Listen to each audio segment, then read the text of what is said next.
diwanti-wantiin kok sama orang-orang yang demo buat selalu jaga perilaku dan sikap saat lagi demo. Ibu Ana juga ikut wanti-wantiin kok jaga sikap, jaga perilaku saat demo. Tai. Anak-anak, di sana banyak anjing yang kayak gitu ya.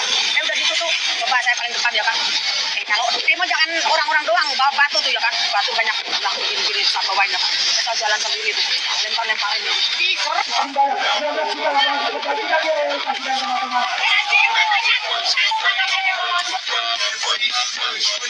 Yang kayak gitu, orang yang dianggap ya ikut mewanti-wanti untuk jaga sikap dan perilaku.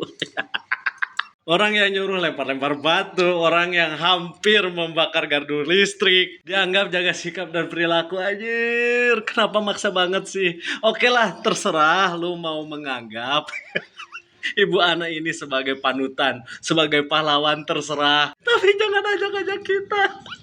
Emang anak abah panutannya anak abah juga.